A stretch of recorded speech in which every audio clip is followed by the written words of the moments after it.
तो dear student, हमारे संस्थान ऑनलाइन चैनल में आप सभी विद्यार्थियों का पुनः स्वागत है। इस वीडियो में हम लोग देखते हैं यूपी बोर्ड का जो सिलेबस कक्षा 10वीं जो गणित का सिलेबस आया हुआ है यूपी बोर्ड के द्वारा जारी किया गया है। कक्षा 10 मैथमेटिक देख सकते हैं, एनसीईआरटी बेस्ड सत्र 2024 और 25 के लिए बुक है।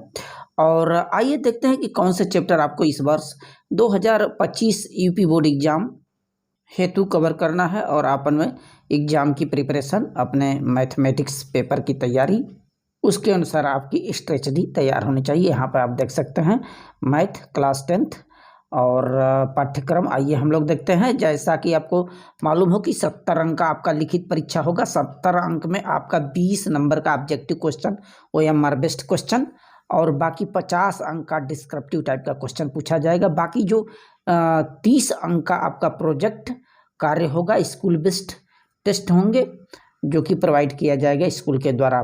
तो 70 अंक के इस पेपर में संख्या पद्धति 5 अंक का, बीज गणित आपका 18 अंक का, निर्देशांक ज्यामिति आप देख सकते हैं 5 अंक का और ज्यामिति 10 अंक का, त्रिकोणमिति 12 अंक का, मेंसुरेशन 10 अंक का, सांख्यिकी एवं प्रायिकता 10 अंक का, टोटल 70 मार्क और प्रोजेक्ट कार्य 30, टोटल 100 मार्क के गणित का क्वेश्चन पेपर बनेगा।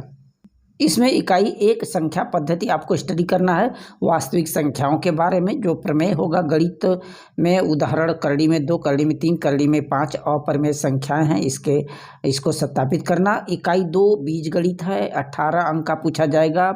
इसमें बहुपद, शून्यक और द्विघात बहुपदों के गुणांक और शून्यंकों के मध्य संबंध, इसके बाद में 2 चर वाले रैखिक समीकरण युग्म पढ़ाए जाएंगे जिसमें आपको प्रतिस्थापन विधि और विलोपन विधि से अंक गणित के क्वेश्चन सॉल्व करवाए जाएंगे, बीजगणित के क्वेश्चन। इसके बाद तीसरा चैप्टर देख रहे हैं द्विघात समीकरण। जो द्विघात समीकरण का व्यापक रूप होता है x का वर्ग धन bx धन c बराबर 0, ठीक है, और इस पर आधारित तमाम गणनाएं किया जाएगा। इसी को हम लोग बोलते हैं द्विघात समीकरण।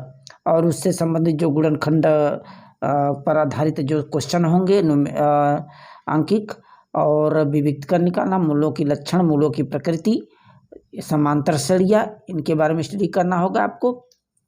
और वही इकाई 3 जो निर्देशांक ज्यामिति है 5 अंक का, निर्देशांक ज्यामिति की अवधारणाएं, रैखिक समीकरण, ग्राफ, दूरी, विभाजन पर आधारित क्वेश्चन आंसर क्वेश्चन आपको देखने को मिलेगा। ज्यामिति इकाई 4 ज्यामिति 10 अंक का होगा। ज्यामिति में त्रिभुज की परिभाषा, उदाहरण और त्रिभुज की एक भुजा के समांतर खींची गई रेखा त्रिभुज के शेष 2 भुजाओं को समान अनुपात में विभाजित करना है सिद्ध करने के लिए। और त्रिभुज की 2 भुजाओं को समान अनुपात में विभाजित करने वाली रेखा तीसरी भुजा के समांतर होता है। यदि 2 त्रिभुज में संगत भुजाओं का एक युग्म अनुपातिक हो तो आंतरिक कोण बराबर होते हैं तो त्रिभुज समरूप होते हैं, ये सिद्ध करना। और इस पर जो भी देख रहे हैं ना, इस पर न्यूमेरिकल क्वेश्चन भी आपके एग्जाम में देगा। और 2 त्रिभुजों के संगत कोणों का एक युग्म बराबर हो तो संगत भुजाएं समानुपातिक होती हैं, तब भी त्रिभुज समरूप होता है। एक त्रिभुज का एक कोण दूसरे त्रिभुज के संगत कोण के बराबर हो तो उनकी संगत भुजाएं अनुपातिक होती हैं, तब भी त्रिभुज समरूप होगा। यानी समरूपता से संबंधित क्वेश्चन आपको मिलेगा। वृत्त और स्पर्श रेखा से संबंधित क्वेश्चन देखने को मिलेगा। वृत्त की स्पर्श रेखा स्पर्श बिंदु से खींची जाने वाली त्रिज्या पर लंब होती है, ये सैद्धांतिक है और प्रमेय है। दूसरा, बाह्य बिंदु से वृत्त पर 2 स्पर्श रेखाएं जो खींची जाती हैं उनकी लंबाइयां बराबर होते सिद्ध करना। और वहीं त्रिकोणमिति 12 अंक का पूछा जाएगा। त्रिकोणमिति में सिंपल सा त्रिकोणमिति का जो सामान्य परिचय है, समकोणीय त्रिभुज से संबंधित जो न्यून कोण पर आधारित 0 और 90 डिग्री के जो त्रिकोणमिति अनुपात होते हैं और उनसे संबंधित जो गणनाएं होती हैं जिसमें लंब, कर्ण और आधार से संबंधित क्वेश्चन आपको देखने को मिलेगा। और त्रिकोणमिति जो सर्वसमताएं हैं, sine square plus cos theta बराबर 1, इसको स्थापित करना और इस पर आधारित न्यूमेरिकल क्वेश्चन, ऊंचाई दूरी से संबंधित क्वेश्चन आंसर देखने को मिलेगा। वही इकाई 6 मेंसुरेशन 10 अंक का है।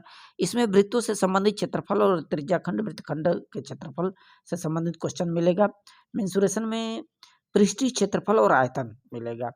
इसमें घन घनाभ है, अर्धगोला है, लंबवृत्तीय, शंकु है, सबको मिला करके क्वेश्चन पूछा जाएगा।